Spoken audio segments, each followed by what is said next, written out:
Alright, so I'm talking more about my favorite albums from, ever. Favorite rock albums. An album I can put into my CD player and just always enjoy it. But, yeah, I was talking about Led Zeppelin. Led Zeppelin's first album came out in the 60s. Led Zeppelin 1. I don't know if it's called Led Zeppelin 1. It's called Led Zeppelin 1 and then Zeppelin 2. But yeah, that's a great album. Zeppelin 1, Zeppelin 2, all the albums were great. They were all great. But then the last two albums weren't as well received by critics, which was Presence and Into the Outdoor. I'm not sure why. Except two things I noticed about Into the Outdoor and Presence that aren't, it was like they were recorded right after Robert Plant was in an accident. I think he was in a car crash, and he broke his leg, and he was in a lot of pain. So I know during Presence, when he recorded those vocals, he was in a lot of pain, and so he wasn't very happy with those vocals. And it's true because I sing, and when you feel pain, anything or you're not happy when you're angry, it comes out in your voice. It really does. It's like when you sing, it's the same way how you speak. So when you're in pain, when you're singing, it's the same thing. It comes out just like you're in pain when you're speaking. So I can see how Robert Plant. If you listen to a lot of the vocals on Presence, it's like he sounds like he's in agony. He doesn't probably not singing as well on an album because he's in agony. So I think Jimmy Page turned down a lot of the vocal tracks because I don't know, maybe Robert Plant was just kind of not happy with his vocals, so they just turned down the vocal tracks, because the vocal tracks are not as loud on Presence and as they are in Zeppelin 1, 2, 3, 4, Houses of the Holy, and Physical Graffiti. It just seems like it's just lower. You know what I mean? So in the mix, the music is a little bit louder on Presence, which it's kind of, I don't know, it doesn't make it as good. It's like when you bury a vocal, the sound doesn't sound as good. You know what I mean? You want to hear the vocal, so it's like you're kind of struggling to hear while you're singing on a lot of the songs. On Presence and Into the Outdoor, so Into the Outdoor is the same thing. It's almost like the vocal is buried. I don't know why. It's just in the mix. So I wish they did like remixes of it with the vocal a little higher. Like on Achilles' Last Stand and in the Evening, Carousel Alhambra. His vocals is very buried. Even in For Your Life, it's kind of seems like it's a little. You can't really understand what he's singing on some of the stuff. But they're great songs. When you know he's singing, then it's like great. It's like some of Led Zeppelin's best songs. You know what I mean? Especially like For Your Life. That's such an underrated song. Or any of those songs. Royal Orleans. That's another great song. But it's kind of, I don't know. But you can, but his vocals, Robert Plant, it sounds very different. And I don't know. I think it's because he was in pain, because all those vocals he did while he was sitting in a wheelchair with a broken leg in Berlin. I think they recorded it at those studios there. It's kind of like Mountain Studio. No, Mountain Studios in Switzerland, right? I don't know what studios. That's the same studios that Queen they recorded some stuff in. But it has like no windows, and they say a lot of people. It's been around since like Nazi Germany time, but it's like now it's a recording studio, and I don't know why everybody uses it, because everybody says it's so drab in there and so. But yeah, everybody uses it. I don't know. It's weird. But yeah, that's the thing. But I think every Led Zeppelin album is great. I think they're probably one of those bands with everything is great.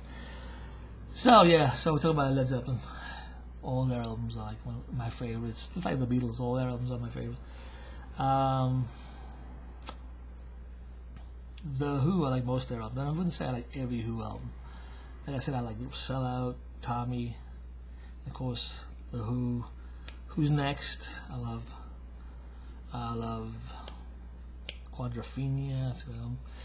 And then you get Who by Numbers. A lot of great tracks. I don't think the guy would like. I like every song on that album, but I like Slip Kid. I don't really like Slip Kid. It's not a bad song, but it just seems like it's not really up to par with a lot of the other stuff. But I like some of the other stuff, like Imagine a Man. That's a good song. That's probably like my favorite song on the Who by Numbers is Imagine a Man. You will will see the end. You will see the end. That song or something. That is a great song. Okay. Yeah. And there's a few other ones. Isn't Squeezebox on that album? Yeah. Mom has got a squeeze box, Daddy doesn't sleep at night. Yeah. And then you got like other stuff from like Who's Next? No, not Who's Next, but Who Are You? Who Are You? Who Are You? That's another album which I don't think I like every track, but I like a lot of the tracks. Who Are You? Of course, I like. And then you got some other tracks like what's that song? Oh, Dream Left from the Waist is another good song from Who by Numbers. But what's that other song that I like? From Who's Next? I'm going down, first chance. That song I forgot the name of it, but it's on the Who's Next album. I forgot the name of it. It was First Chance. And then it's crazy as they say. Second chance. I don't know. It goes somewhere like that. And I'm going down. Love is coming down. That's cool. So you gotta work it out like that. Love is coming down. That's not a good track. And then you got other Who albums that have, I wouldn't say every song is great, but then you got these great songs in between, like You Better You Bet, or Eminence Front, or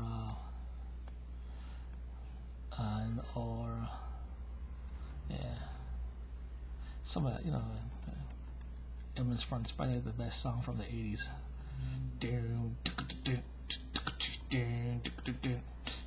Sunshine, people forget. Okay, so that's the Who. Talking about the Who. Okay, let's go back to the early 70s. Start in the 70s. It kind of went a little too far. Okay, so how about favorite? Okay, so in the early 70s, you got like Yes, coming out with like their best albums in the early 70s, which is the Yes album, Fragile, Close to the Edge, Tales from Topographic Oceans, Relayer. Let's come after that. Oh yeah, and then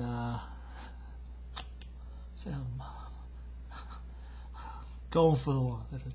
Going for the one to get down and there's up the time. I don't know what sing about.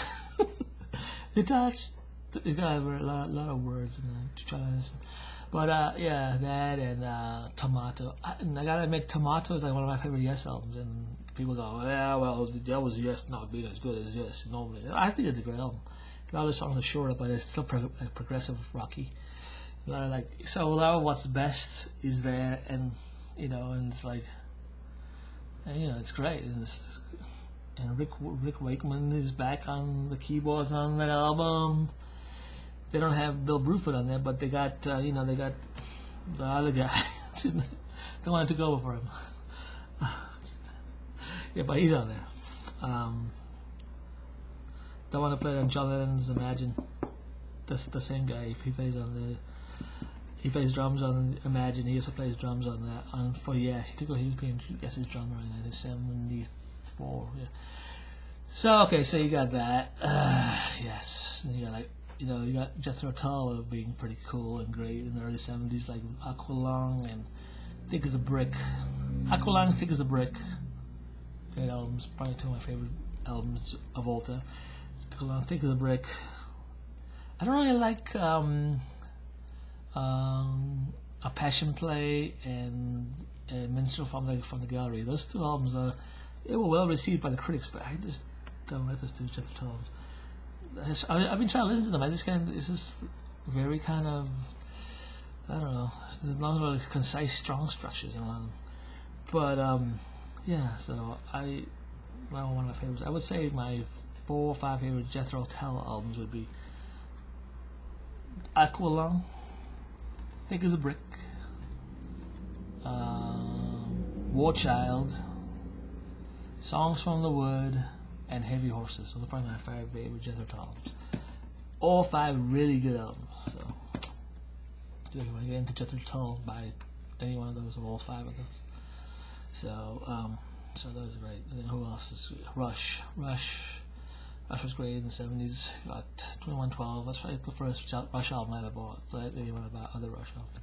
So I bought, so you get Missing Pictures and Permanent Waves. Those are great albums too.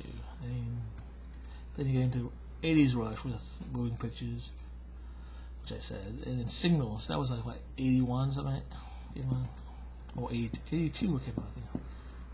Bam with Subdivisions. So. But let's see who else is good in the 70s. It's AC/DC, especially like mid to late 70s. Of course, there are Highway to Hell and Dirty Deeds are the 2 best 70s on, and High Voltage. Anything with Bon Scott in it. But then of course Back in Black was a great album with Brian Johnson. Yeah, what else? I don't know. It's kind of sad thing to this thing, huh? Steely Dan. They had a whole number of great albums. Their first album had like the first album, I Can't Catch a Thrill, it's called, I think it is. And it's got like 3 or 4 big singles on there. Dirty Work on there. They had Dirty Work, Do It Again, and Reeling in the Years. So 3.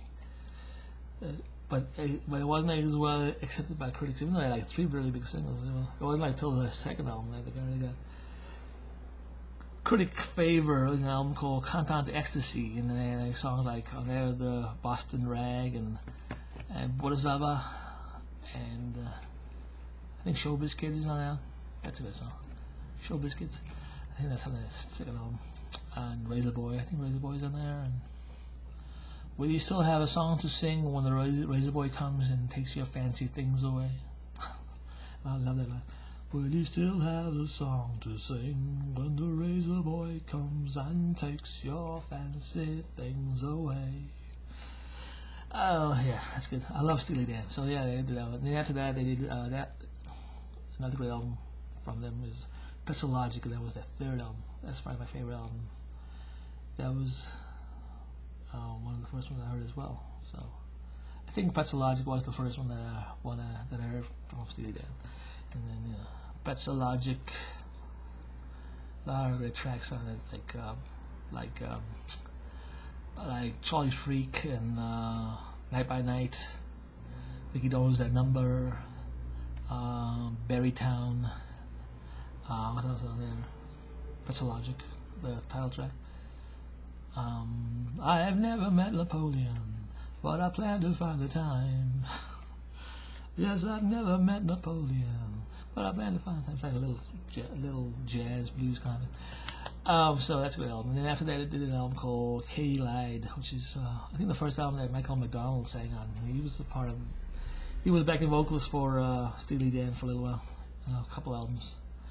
He did backing vocals on Katy Lied in 1975. A lot of great tracks on that album. It had Black Friday on there, and Bad Sneakers, and Rose Darling. So And then after that, they did Royal Scam, which is another good album.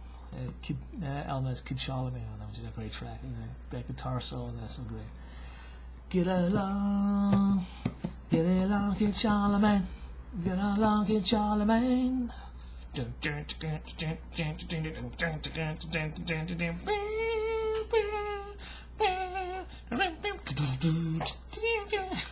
Very kind of jazzy, kind of jazz rock.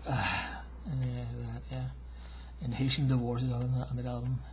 This is your Haitian Divorce.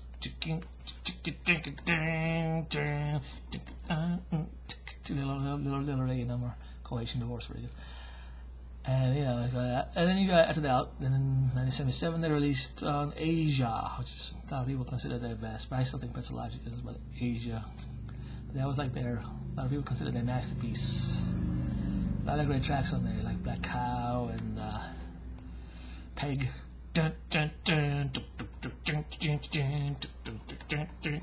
I've seen your picture. Your name lights above it. This is your big debut. It sure looks good on you. And when you smile for the camera, I know I love you better. Peg, I like your pin shot. Good song. Alright, Peg by Steely Dan from their 1977 album Asia. And then they did Gaucho. I think after that, Gaucho, which has A19 on there. So, but yeah, that's Steely Dan for you. And then that's probably the best stuff. And then what else? What other bands great in the 70s? I don't know that I love from albums I love. I don't know. Some of Neil Diamond stuff. I remember listening to that. Suleiman, Suleiman. That's a good song. I like Suleiman by Neil Diamond. Suleiman. Yeah, who else is really good? Johnny Mitchell's Blue album. I'm alone, traveling, something like that. All I want, something like that. It's a good song. But what else? Court and Spark, I think it's probably Court and Spark is probably my favorite Johnny Mitchell album. So if I was gonna put like an album on by Johnny Mitchell, it'd probably be Court and Spark though. Help me, I think I'm falling. Yeah. But yeah, that's some one of the tracks on there. And what else is good? What else? Yeah. I think who else is really good from the 70s? Actually, I don't know. I'm missing something. You got like some of Foreigner's best albums, especially 4 and 4. 4 and 4 is like a great album. Mix so good, the recording so great, every song is so great. Got Urgent on there. Urgent, emergency, urgent, and of course, Jukebox Hero. Yeah. If I was gonna pick one Foreigner album to take onto it, it would be 4. 4 and 4. It's a good album. What else is good? I don't know. I see like a lot of Atlantic record albums like really sound good. Like AC/DC was on Atlantic. Foreigner was on Atlantic, and all those albums sound really good. I think Zeppelin was on there early on Atlantic, like before Swan Song. Yeah, sound good. Okay, so yeah.